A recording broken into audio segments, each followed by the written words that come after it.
What are the possibilities that Earth is the only planet with life, with a vast universe stretching out in all directions around us? And how likely is it that if there is something else out there, it has never encountered our world?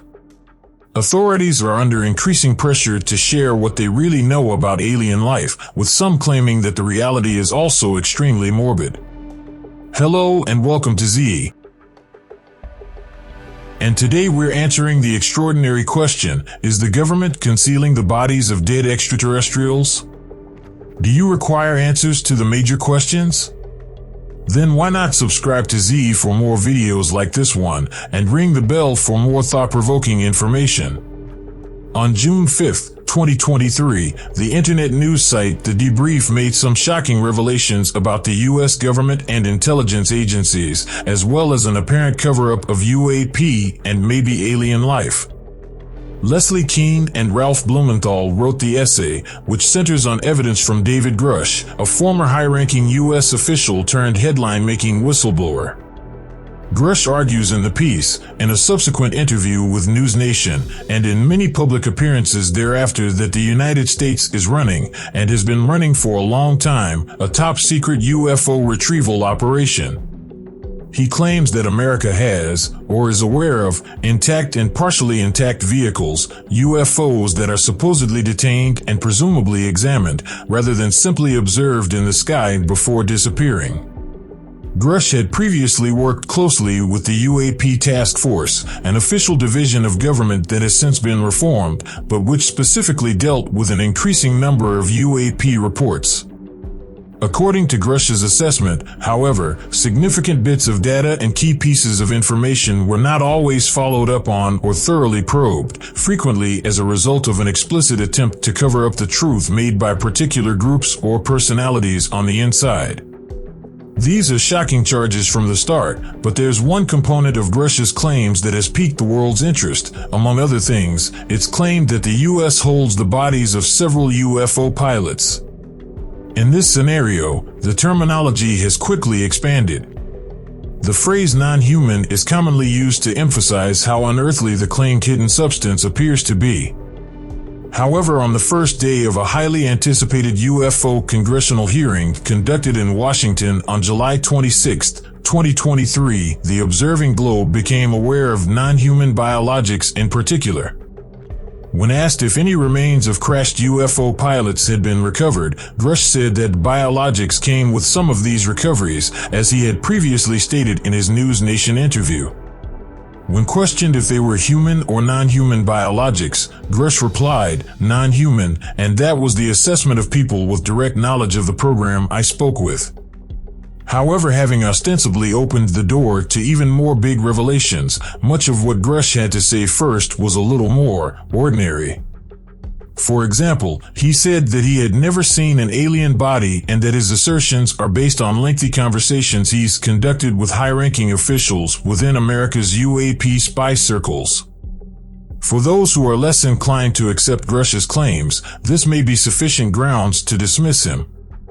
Grush, on the other hand, argues that he has experienced substantial, seemingly threatening opposition as a result of his leaking escapades.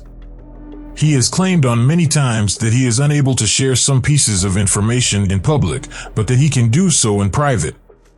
If there is a truth to be discovered, it appears that he was once a man who worked very close to that truth, but does this indicate that he now knows too much? According to sources and Grush's comments, there have been cases of officials being physically harmed, sometimes by other officials, as part of the suspected UAP cover-up. Grush's descriptions of what happens are frequently vague, but he has used adjectives like aggressive and disturbing to describe it.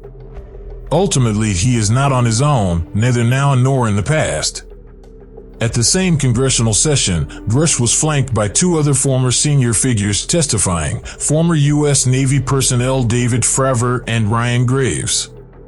Fravor, in particular, has received a lot of attention recently for recounting what he saw when he spotted the so-called Tic Tac UFO off the coast of California in 2004. The incident is now immortalized in the FLIR footage, one of 3 official UFO clips published by the Pentagon in 2020. Meanwhile, Graves made some of the most shocking accusations during the hearing, including claims that he witnessed UAP every day for at least a couple years.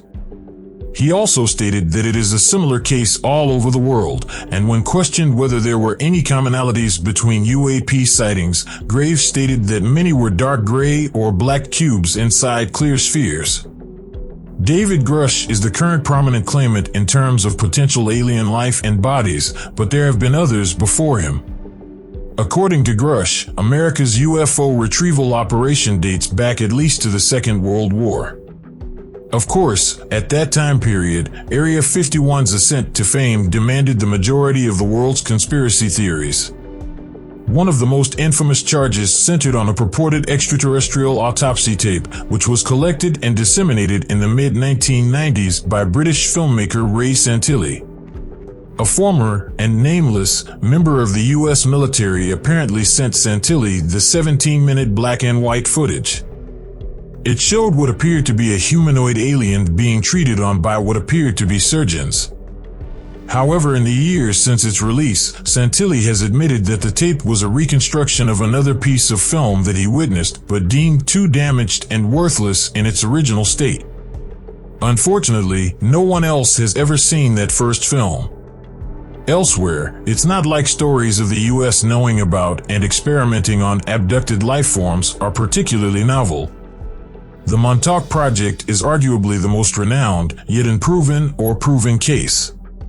According to the conspiracy theory, U.S. government services conducted top-secret experiments in everything from time travel to teleportation and telepathy for decades in the latter half of the 20th century. The program is said to have been administered out of Camp Hero in New York State, and some versions of the mythology state that extraterrestrial beings were among those kept and researched there. Indeed, many of the Montauk studies are supposed to have originated with the reverse engineering of some out-of-this-world alien technology. So if accurate, it indicates that, while most mainstream alien hunters and science fiction aficionados have long focused their attention on the Nevada desert and Area 51, the U.S. actually staged its most secretive and significant activities on the other side of the country. But what's your take on this? Both in terms of David Grush's recent accusations and the long-standing notions of alien cover-up? Tell us in the comments. For the time being, many of those who insist that the truth is being kept hidden from us are hoping and anticipating that the next few weeks, months, and years will be among the most groundbreaking in history. The major revelations appear to be approaching fast. And of course, if and when alien contact is revealed to humanity as a whole, it will undoubtedly be a watershed point in the history of our planet and civilization. However, as has always been the case, there are various interpretations of the current situation. For some, despite the eye-catching headlines, David Grush's evidence doesn't really amount to anything new. There have been a number of whistleblowers in the past, including the former leader of the Advanced Aerospace Threat Identification Program, Luis Elizondo. Many other people have made similar claims about crashed ships and secret technologies, but nothing has resulted in the discovery of actual evidence. And, until an alien is presented to the globe, until a spaceship is seen by everyone, everywhere, such accounts will always be met with mistrust. Which side of the discussion do you support? Do you have a personal UFO story you'd like to share? And how do you feel about the latest drive for more UAP knowledge? Because that is why the government is said to be concealing deceased extraterrestrials. What are your thoughts? Is there anything we left out? Let us know in the comments, and don't forget to subscribe and ring the bell to stay up to date on our latest content.